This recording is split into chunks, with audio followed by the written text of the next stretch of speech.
Bien, hermanos, seguimos exponiendo los falsos maestros de tres maneras, basados en Judas, capítulo 1, versículos 5 al 7. Pero vamos primero a buscar Apocalipsis, capítulo 21, el versículo 27. Apocalipsis capítulo 21, versículo 27, y lo vamos a leer todos juntos. ¿Ya lo tienen? Que dice: no entrará en ella ninguna cosa inmunda o que hace abominación y mentira, sino solamente los que están inscritos en el libro de la vida del Cordero. Está refiriéndose aquí a la santa ciudad, donde claramente no entrará en ella ninguna cosa inmunda ni que haga abominación. Seguimos tratando los tres ejemplos negativos de la antigüedad que Judas presenta para mostrar más bien la característica de los apóstatas, y que tal como sucedió en cada uno de estos casos donde no pudieron evitar sufrir el juicio de Dios, lo mismo le va a suceder a estas personas. Pero quiero hacer una pregunta a ver ustedes. ¿Quién es considerado un apóstata?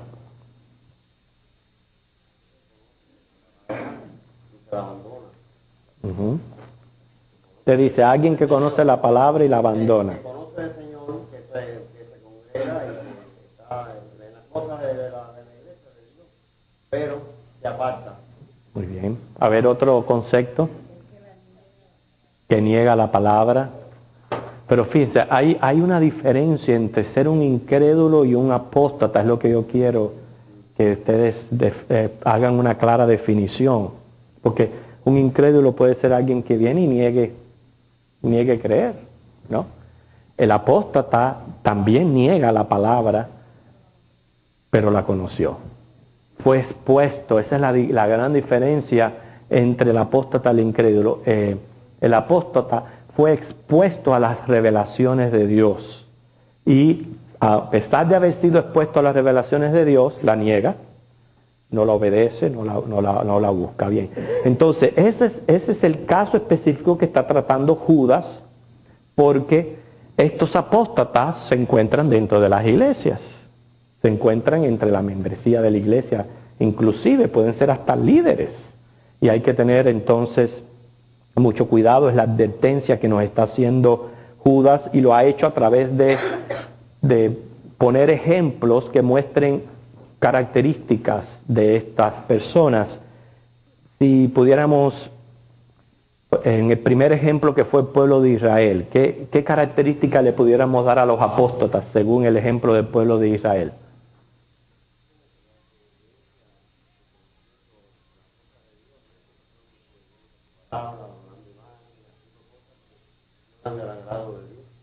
Ok. ¿Alguna otra opinión? En efectivo, la rebeldía del pueblo de Israel es que la característica específica que estamos buscando, desobediencia o rebeldía más bien contra la misma palabra de Dios. Y por eso que estuvimos viendo el ejemplo cuando ellos fueron a reconocer la tierra prometida. Bueno, ¿y qué de los ángeles caídos que estuvimos viendo la semana pasada? ¿Qué característica tiene el diablo y los ángeles caídos? Ok, pero vamos a buscar otra que identifique, que le dé otra cualidad a los apóstatas. Engañadores. Son engañadores, les gusta engañar a las personas. Son bien sutiles en engañar. Bueno, ahora Judas nos presenta, vamos a buscar Judas 1, otro caso. Judas, el capítulo 1.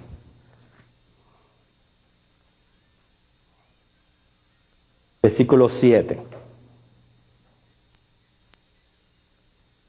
Como Sodoma y Gomorra y las ciudades vecinas, las cuales de la misma manera que aquellos habiendo fornicado e ido en pos de vicios contra naturaleza, fueron puestas por ejemplo sufriendo el castigo del fuego eterno. Entonces en esta ocasión vamos a buscar una característica que define los apóstatas inmorales, la inmoralidad. Entonces, si estamos diciendo, bueno, ¿qué es lo que caracteriza una secta o un falso líder, un falso profeta, un falso líder religioso? Número 1 es rebelde contra la palabra de Dios. Número 2 es un engañador. Y número 3 es un inmoral. Casi siempre todos ellos caen en inmoralidad y en vez de atacar el pecado, como la palabra de Dios nos manda, a procurar y a predicar santidad de vida, hacen todo lo contrario. Ellos mismos se vuelven inmorales. Entonces, lo que está aquí Judas exponiendo en este versículo 7 nos lleva a un estudio de lo que ocurrió allá en Sodoma y en Gomorra, lo cual es sumamente interesante. Vamos a aprender mucho de este ejemplo. Abraham se encontraba sentado a la puerta de su tienda cuando repentinamente recibe la visita de 3 varones, los cuales le traían un mensaje al patriarca. Según Génesis 18, vamos a buscar Génesis 18, que va a ser donde estará prácticamente la lectura textual de la clase. Génesis 18, versículo 1. Estos 3 varones se refiere a una teofanía de Jesucristo. Cuando yo le menciono teofanía de Jesucristo, ¿usted tiene claro qué es esto? Teofanía de Jesucristo. No, la teofanía de Jesucristo. Muy bien. Las apariciones de Jesucristo antes de encarnar en hombre. Por eso es que se le conoce en la Biblia como el ángel de Jehová. La palabra ángel para decir el enviado o mensajero con un propósito específico de Jehová. Entonces, así se identifica la teofanía de Jesucristo en el Antiguo Testamento. Cada vez que usted lee el ángel de Jehová, se está refiriendo a Jesucristo. Por eso ese salmo cuando dice el ángel de Jehová acampa alrededor de los que le temen y lo guardan, no se está refiriendo a otros seres angelicales, se está refiriendo a la presencia de Jesucristo en nuestras vidas. Okay. Aquí dice, después le apareció Jehová en el encinar de Manré, estando él sentado a la puerta de su tienda en el calor del día. Aquí también se presenta como Dios, Jesucristo como Dios, acompañado de 2 seres angelicales. Eso nos los aclara el capítulo 19, el versículo 1. Dice, llegaron pues los 2 ángeles a Sodoma a la caída de la tarde, y los estaba sentado. Entonces Abraham le ofreció a sus huéspedes la típica cortesía oriental, y lo tenemos plasmado en la Biblia como evidencia de que aquello que le estaba ocurriendo a Abraham no era una visión, no era un sueño, sino era un hecho real. O sea, realmente estos 3 varones llegaron a la tienda de Abraham y él los recibió, cortésmente los hospedó y ellos le traían 2 mensajes. El primer mensaje, que se encuentra en el versículo 10, se refería al hijo que la pareja anciana iban a procrear. Pero el segundo mensaje trata específicamente sobre el juicio a estas 2 ciudades de perdición. Yo quiero que vamos a darle lectura a alguien que le guste leer. A ver, Anita, ¿tú me puedes leer? El capítulo 18, los versículos 20 de Génesis 18, 20 al 33. O sea, vamos a ubicarnos en la historia que vamos a tratar como el ejemplo que nos está poniendo Judas. ¿Ok, Anita?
Okay.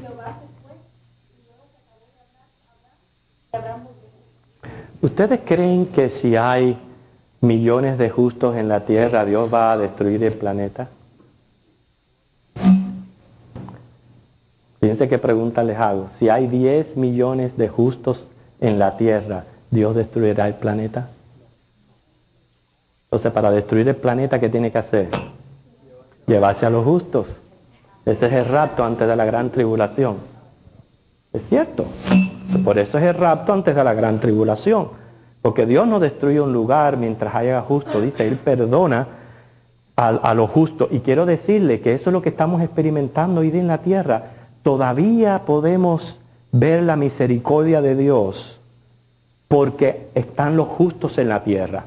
Pero el día que los justos sean llevados de este planeta, olvídese que el juicio de Dios viene completamente contra la raza humana. Ok, vemos aquí que Dios le revela a Abraham sus propósitos con respecto a Sodoma y a Gomorra, pero sin quererlo aquí hay una oración modelo que nos brinda Abraham.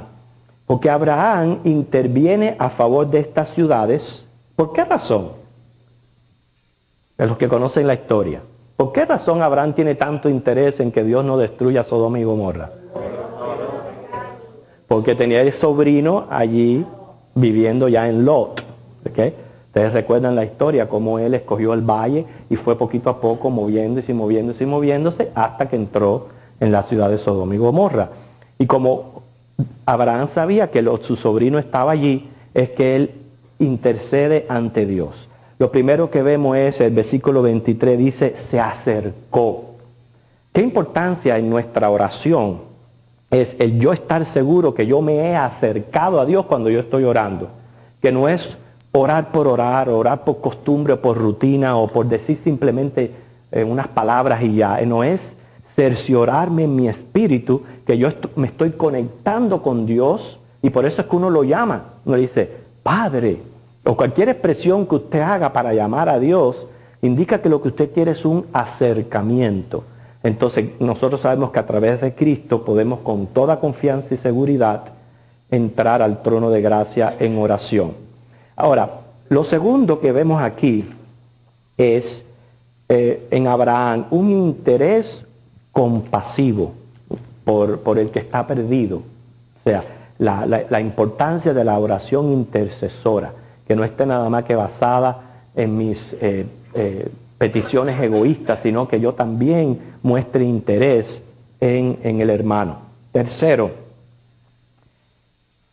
pide que se le perdone a Sodoma, quiere decir, una petición muy específica.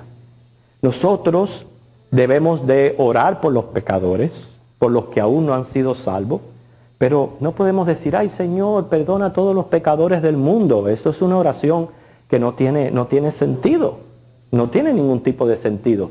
Quiere decir, hermano, cuando usted ore e interceda por alguien, ore específicamente por el nombre de esa persona. Dice que Abraham no le dice, Señor, perdona a todos los pueblos que hay en la tierra. No, perdona a Sodoma, quiere decir en específicamente tal persona. En esta oración de Abraham encontramos grandes cualidades como es la fe. O sea, él es la oración de fe la que es eficaz. Número 2, humildad. ¿Dónde usted encuentra humildad ahí en Abraham? A ver, Dayamín. Ahora soy polvo y ceniza. ¿Qué tú crees que él estaba tratando de decir cuando dijo esa frase?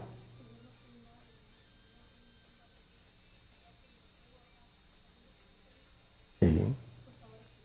Claro, a pesar de que era polvo y ceniza, él reconocía su estado de pecador, su estado de mortandad. Él se acercaba al Señor humillado, humildemente, para entonces pedir y clamar. En tercer lugar, vemos compasión. Y cuarto, la confianza. O sea que Muchas veces nosotros decimos en la oración, pero ¿para qué orar si Dios es omnisciente? Bueno, yo quiero decir que la oración del justo le es delicia a Dios. Eso lo dice Proverbios 15:8. Quiere decir que a Dios le agrada, es deleite para Él que uno hable con el omnipotente, porque lo que Él procura es crear en nosotros ese sentir de dependencia en Él, donde si yo no me encomiendo a Dios para todo aspecto de mi vida, no me siento incompleto. Eso es lo que Dios quiere de la criatura, que dependa de su Creador. Bueno, según los versículos, capítulo 19, del 1 al 3, había un solo justo en aquel lugar. Dayamí, léame estos versículos 19 del 1 al 3.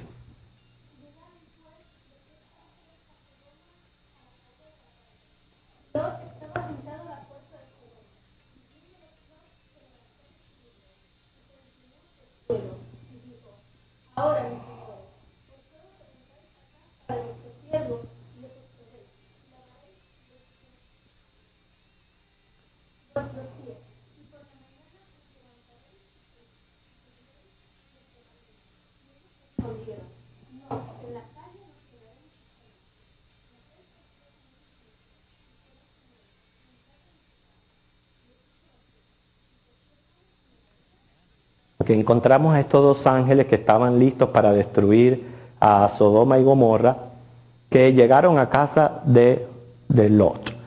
Si Lot es librado de esta ciudad es porque era considerado justo. Pero dice Romanos 3:10, no hay justo ni aun uno.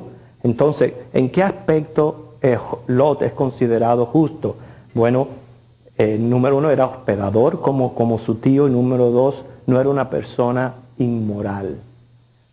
Nosotros todos somos pecadores, pero el hecho de ser pecadores no quiere decir que yo tenga que ser inmoral.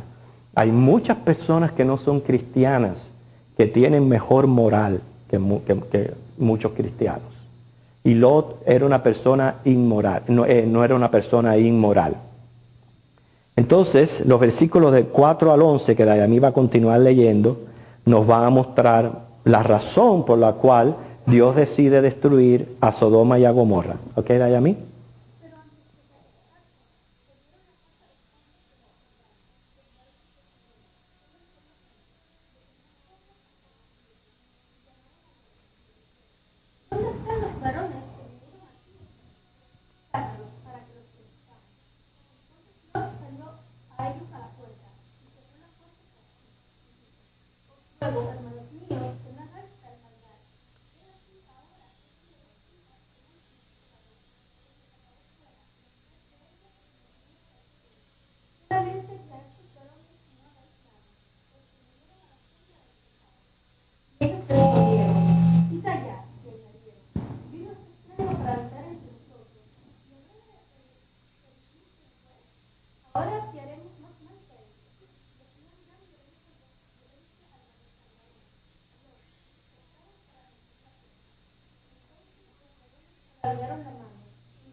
Okay. El pecado que estamos viendo aquí es el pecado de la homosexualidad. Cuando dice ahí que quisieron conocer a estos varones, significa tener relaciones íntimas con ellos. Dice desde el más joven hasta el más viejo. Quiere decir que ahí había una clase de inmoralidad que era increíble. Se habían influenciado unos a otros de manera tal que ya Dios está hastiado de Sodoma y Gomorra. Bueno, la homosexualidad tiene su historia y se originó. El primer indicio de este desvío lo tenemos en Can, el hijo de Noé, y se encuentra en Génesis 9, del 20 al 25, ahí donde se encuentra el origen del pecado de la homosexualidad.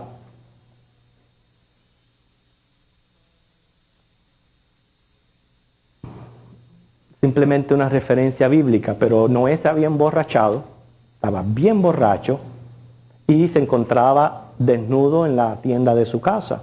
Y entonces entró este hijo Cam y lo vio. Y fue a buscar a sus otros 2 hermanos para que vinieran y lo vieran junto con él. Y los otros 2 hermanos, cuando vinieron y vieron a su padre que estaba desnudo, lo que hicieron fue venir de espalda, caminar de espalda y cubrirlo para ellos no ver la desnudez de su padre. Y dice ahí el versículo que por este pecado Cam fue maldito. Quiere decir que aquel ver de Cam era más que, no era un simple ver, sino una mirada accidental, sino una mirada promiscua, mal intencionada, y que quería que también sus 2 hermanos corrieran con el mismo desvarío que ellos. Vemos cómo Cam fue castigado, Cam fue declarado maldito, y de aquel entonces los cananitas fueron maldecidos con este pecado. Ahora, hoy día estamos viviendo tiempos en que si la persona se declara homosexual es un valiente, ¿no es cierto? Pero no es que salió del closet, hermana, es que es valiente por salir del closet. Fíjese para que usted vea dónde ha llegado la sociedad, donde todo lo que usted ve, todos los programas de la televisión, no hay uno que no haya un indicio de esto y que lo estén cada vez vendiendo más como normal, como un estilo de vida, vendiendo que se tienen que respetar. Entonces vemos cómo se ha extraviado la sociedad desde cuando inició ser considerado un maldito, ahora ser considerado un valiente. Sin embargo, dice Lucas 17, 28 al 30. Cada vez que yo digo un versículo, hermano, no lo busque porque es nada más que referencia. Lucas 17, 28 al 30, que cuando los días sean como Sodoma y Gomorra, va a venir el Hijo de Dios. Y en Sodoma y Gomorra, desde el menor hasta el mayor, estaban envueltos en este pecado. Hoy día se está haciendo lo mismo. Porque hoy día se está promoviendo este pecado del homosexualismo como si fuera algo normal. Bueno, los hijos de Cam fueron en dirección a Sodoma y Gomorra, según Génesis 10, del 19 al 20. Esa es la otra cita que usted necesita para seguir la trayectoria de esta generación. Según Génesis 10, 19 al 20, ellos fueron moviéndose hasta situarse en las ciudades de Sodoma y Gomorra. Y allí llegaron al punto más alto de la maldad. En estos días estaba viendo un documental muy interesante acerca del país de Uganda, en África. ¿Sabía usted que Uganda posiblemente es el país más cristiano del mundo? 90% de la población es cristiana. Y el resto, al parecer, habrá una mezcla, pero hay musulmanes también allí. Pero el 90% es cristiano. Y ellos están muy ligados con el Estado. La iglesia y el Estado están muy ligados. Y ellos aprobaron una ley que en este momento está siendo condenada por las Naciones Unidas y por muchos países, que el que cojan en el acto del homosexualismo, lo meten en la cárcel o posiblemente hasta lo matan. Y esto es lo que los otros países están condenando. O sea, como diciendo, tienen que respetar. Pero lo que está diciendo Uganda es que esta gente lo que está influenciando cada vez más a sus hijos y que ellos no lo pueden permitir porque es algo que la Biblia y Dios condenan. Y están fuertes y firmes en eso. Así que si nosotros pensábamos que este país era el país más cristiano del mundo, no señor. Un país ahí en Uganda, en África, 90% de la cristiandad. Bueno, ¿y qué? ¿Es la homosexualidad una enfermedad o un pecado? Pero por ahí dicen que ahí es una enfermedad.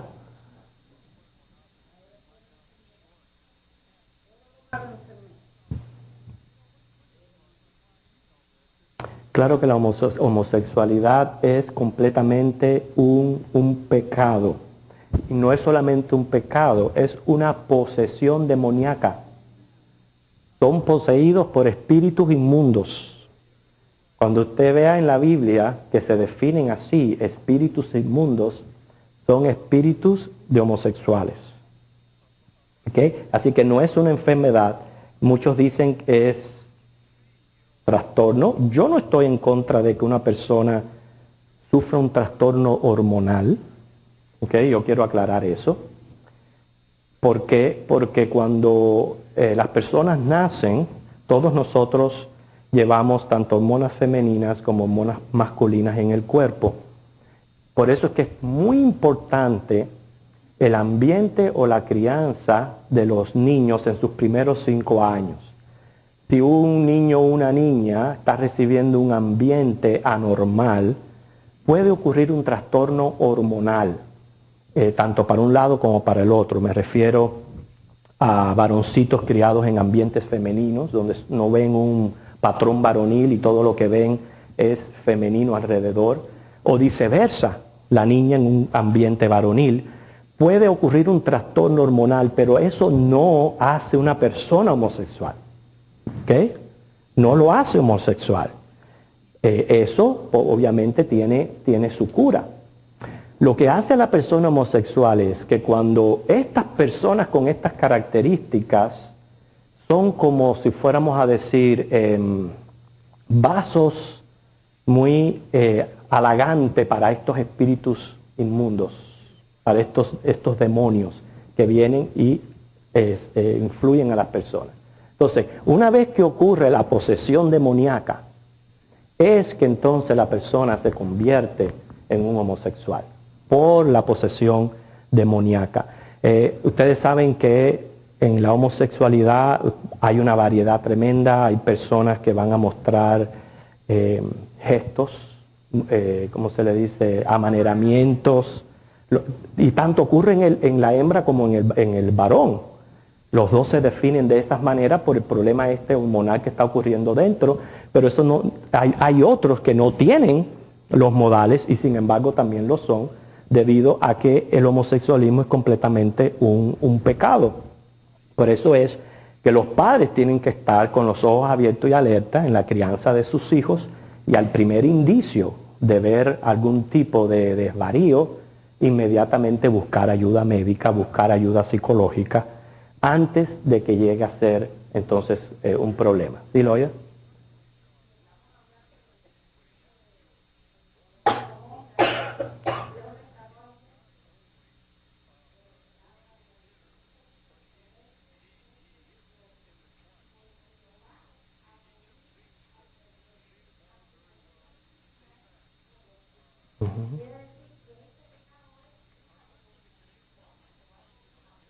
Claro.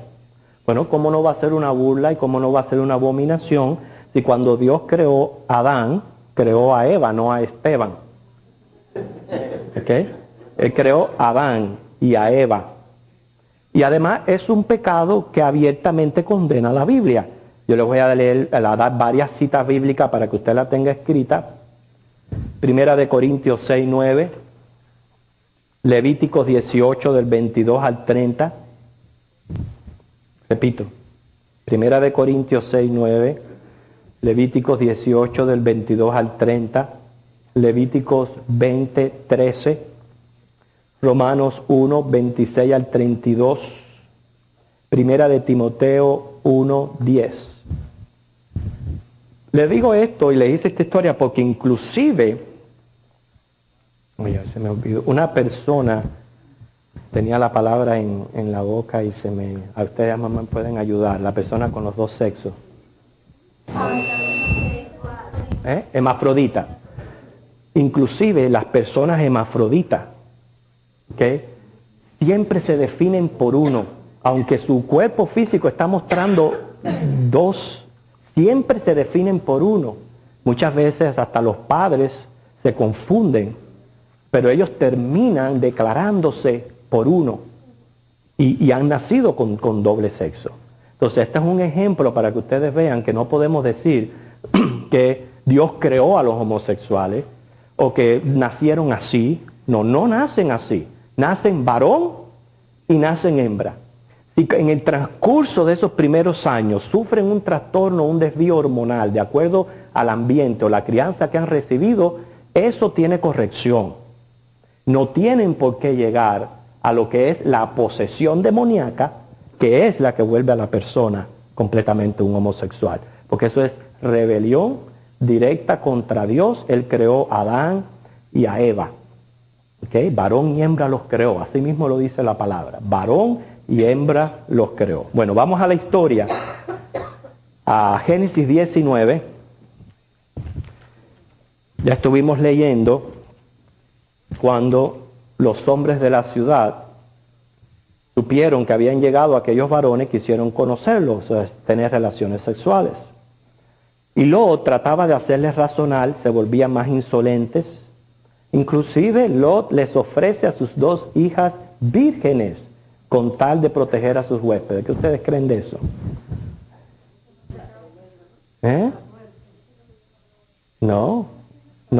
No lo justifica.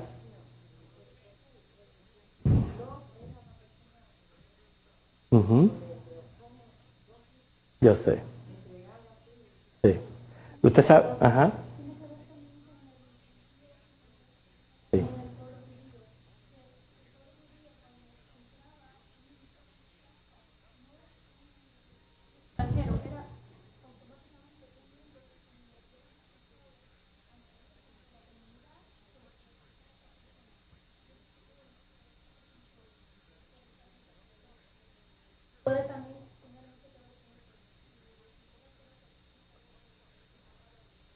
Sí.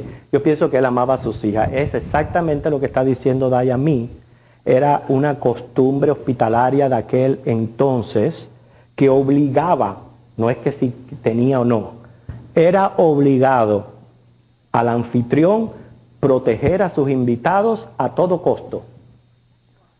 Era una obligación. Entonces, lo único que para calmar a aquellos hombres les dio a sus hijas, pero los hombres no querían a las hijas, los hombres querían a las ángeles.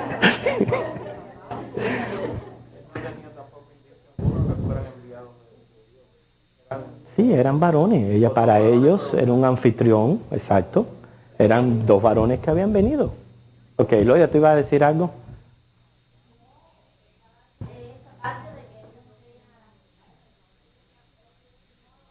Sí, señor. Entonces, solo el poder de Dios a través de aquellos ángeles impidió aquella barbaridad, porque lo que hizo fue proteger a Lot y herir con ceguera a todos aquellos hombres, y aún así no se arrepentían.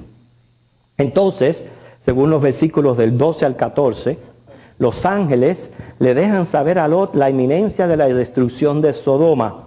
Le avisan que saquen a sus parientes.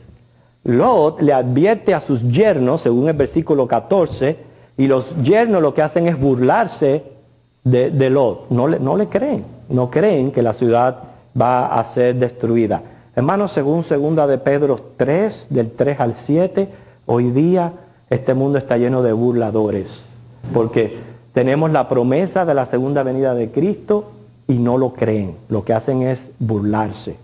Bueno, así hizo los yernos de Lot, y por burladores incrédulos se quedaron y sufrieron el castigo. Bueno, los versículos del 15 al 23, hay varias frases aquí que quiero resaltar en la clase. La primera se encuentra en el versículo 16, donde dice, y deteniéndose Lot. Es un detalle interesante. Lot no le dio prisa al asunto. ¿Por qué ustedes creen que no le dio prisa? Inclusive tuvieron que los ángeles cogerlo de la mano y sacarlo. ¿Por qué ustedes creen? ¿Por qué Lot, cuando le avisan que iba a ser juzgada la ciudad, él se detiene, o sea, no obra prisa?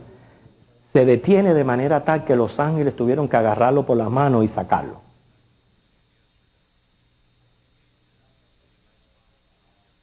Ok, una razón puede ser. Posibilidades. A ver, hermano Julio allá atrás. Las riquezas que tenía en la ciudad. También es otro asunto, porque a veces nos acomodamos tanto a lo que tenemos No queremos deshacernos de las cosas que tenemos, mudarnos. Y por eso, hermano Willy. Yo era una fe muy débil y todavía practicaba algunos pecadillos por ahí. Por la gracia de Dios, Dios nos rescató a uno de esos pecados.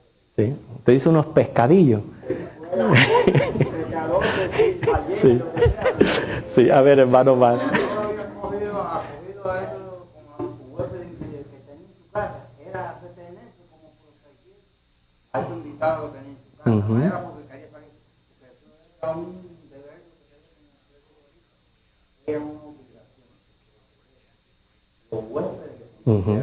Hermano.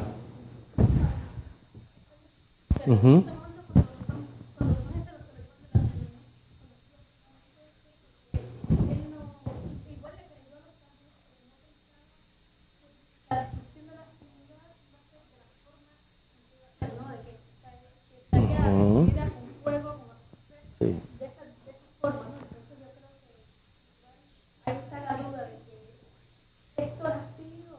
Inminente, la inminencia. Todas esas razones que ustedes dijeron están bien, son especulaciones. La Biblia no nos abunda la razón por la cual Lot se detuvo. Puede ser el amor al materialismo, por cualquier razón que haya sido, pecados que tenía, pero yo pienso que, como Dayamí, de que él no pensó que aquello iba a ser tan inminente. Sí, se iba a destruir la ciudad, pero no iba a ser tan rápido. Y hermano, de nuevo yo quiero llevarlos a nuestros días de hoy. Sabemos que la venida del Señor es inminente, pero muchos cristianos están detenidos, están paralizados. ¿Sí, Anita?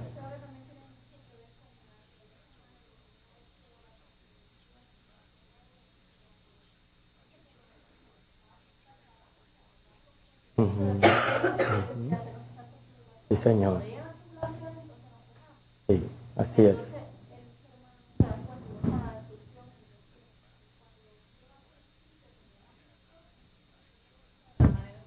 Así es. Bueno, la segunda frase se encuentra en el versículo 17, que dice: cuando los hubieres llevado fuera, dijeron, escapa por tu vida, no mires tras ti, ni pares en toda esta llanura, escapa al monte, no sea que perezca. No mires tras ti, le dijeron los ángeles, o sea, no mires atrás. Me refiero, y ahí le involucro todo lo que ustedes dijeron, no mires atrás como con el sentimiento de lo que has dejado, porque esa ciudad representa completamente el pecado. Cuando nosotros venimos a Cristo, nosotros tenemos que cerciorarnos, no mirar atrás a esa vida de pecado como con deleite. Y ustedes se asombrarán de lo que yo les digo, pero es verdad. Muchas veces al nosotros contar nuestro testimonio, hay un cierto sentido, inclusive como si la persona se enorgulleciera de lo pecador que fue. Y mientras más pecador y más cosas hizo, lo cuenta como si fuera lo más grande.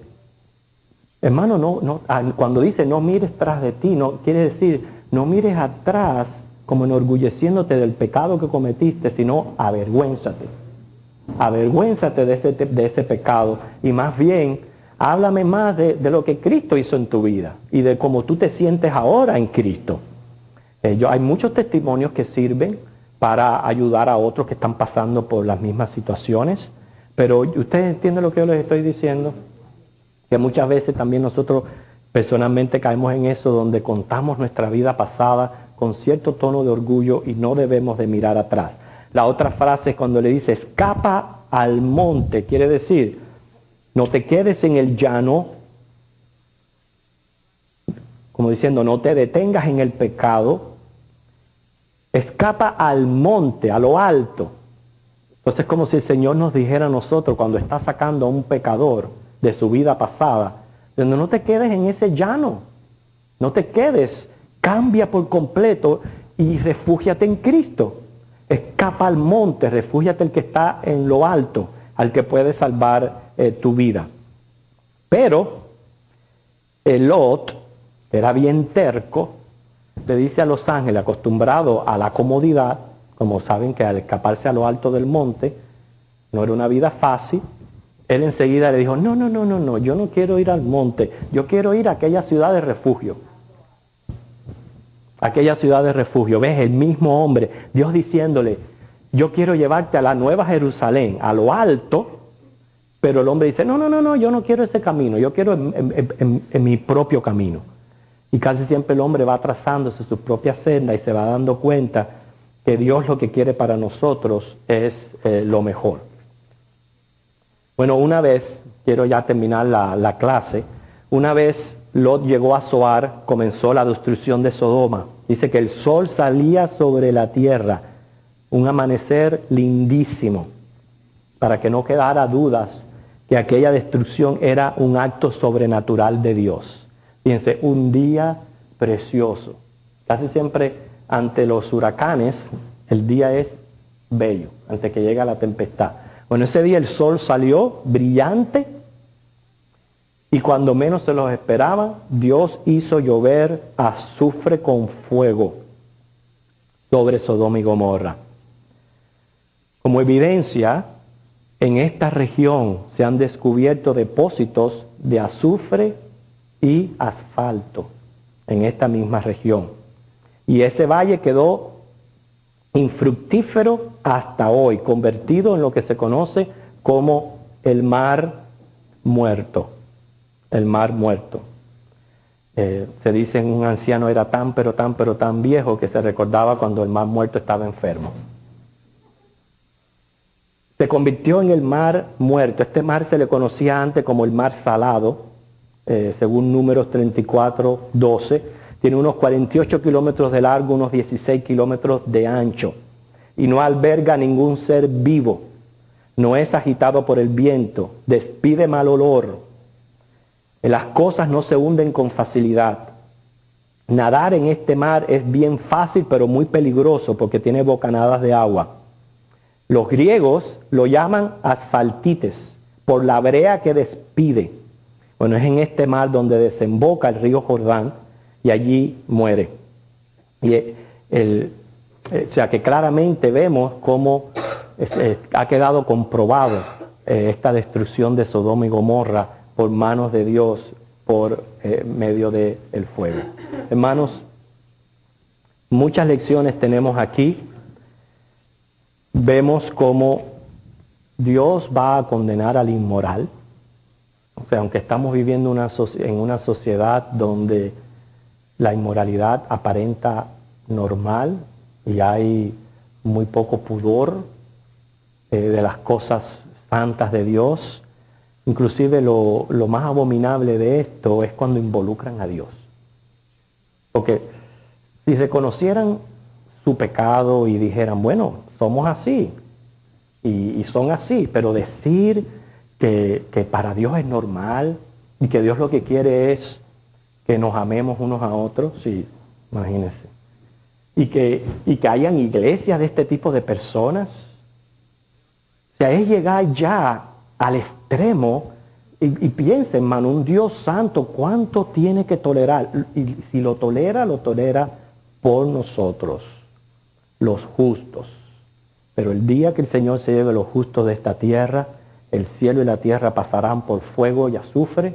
Y quiero decirle que toda esta gente, pobrecita de ellas, van a tener que sufrir el castigo. Bueno, todo este ejemplo de Sodoma y Gomorra es simplemente para decir que una de las características de los apóstatas a los cuales Judas apunta en su epístola es la inmoralidad. Se identifican como gente inmorales. Y por eso es que nosotros tenemos que tener cuidado. ¿Qué, Loida?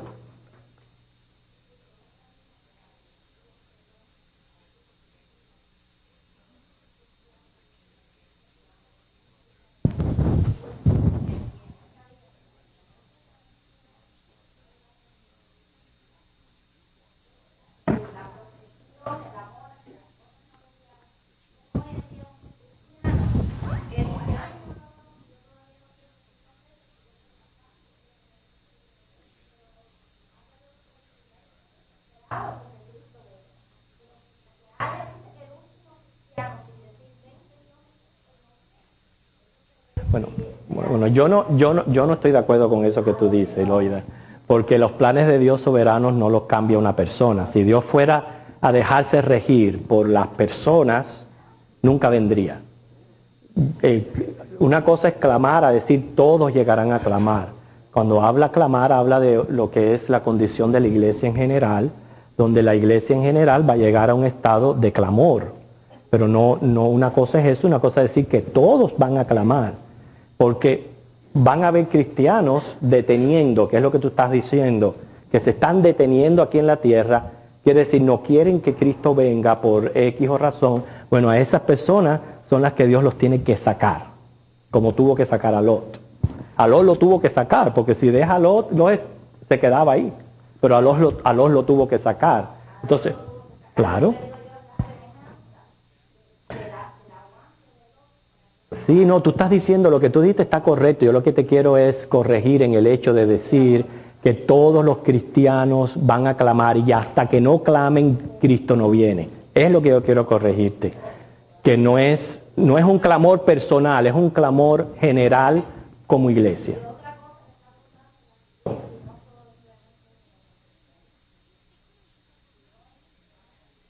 Uh-huh.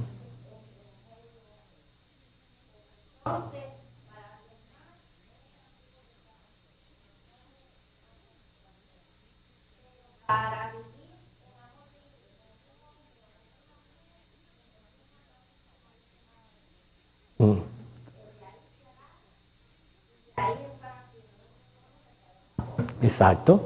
En la iglesia van a haber apóstatas, va a haber inmoralidad. Ellos se van a calificar como ente inmoral. Y es lo que estamos viendo nosotros aquí a través de estos ejemplos de Judas. ¿Qué decía, hermano?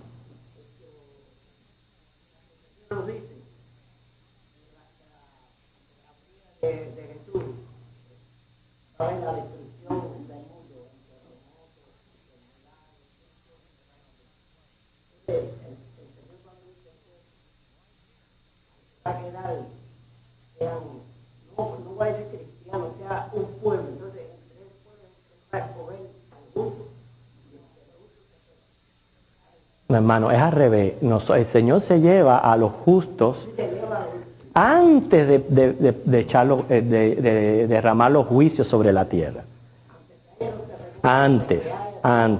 Esa idea la pudimos ver inclusive ante este juicio, porque Sodoma y Gomorra representa un juicio de Dios, lo cual es un juicio parcial, local. Nosotros estamos refiriéndonos a un juicio universal. Pero ocurre lo mismo, miren la mente de Dios. Si hay 10 justos, yo no destruyo la ciudad. Lo que está implícito aquí es que mientras que los justos o la iglesia esté en el mundo, Dios no va a destruir el mundo. Si hay una preparación, que eso se le llama señales, una preparación para los juicios.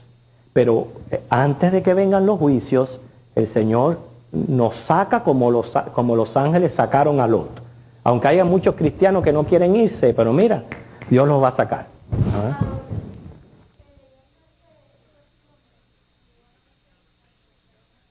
Ajá.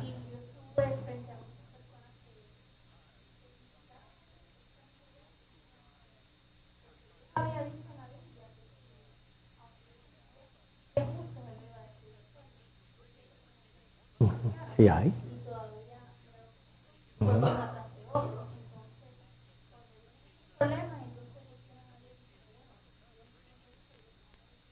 Claro.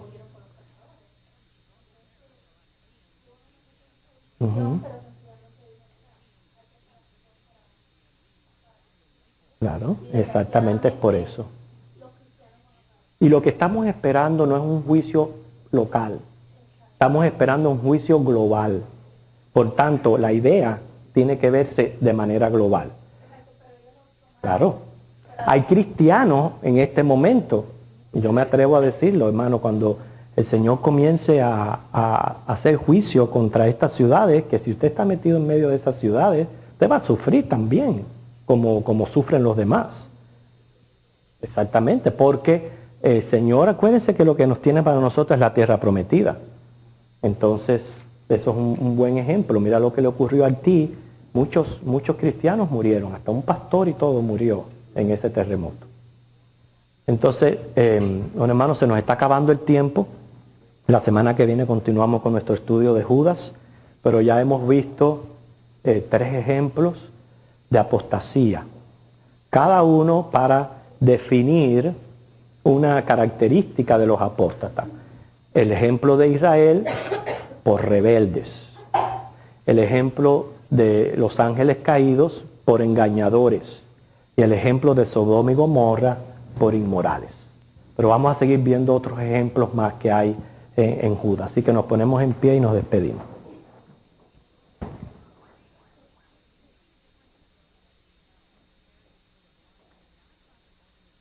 Bendito Dios, alabado, glorificado, exaltado sea tu nombre. Queremos, Señor, venir ante ti agradecidos por habernos, Señor, sacado de la vida de pecado y habernos puesto sobre monte alto. No permitas nunca, Señor, que deseemos el valle, sino que todo lo contrario, que vivamos agradecidos, asombrados de tu gracia, que nunca, a pesar de que pasen años y años de la vida cristiana, nunca perdamos el asombro a tu gracia, que nos perdona, que nos levanta, que nos ayuda. Continúanos bendiciendo y especialmente el culto de adoración en Jesucristo. Amén.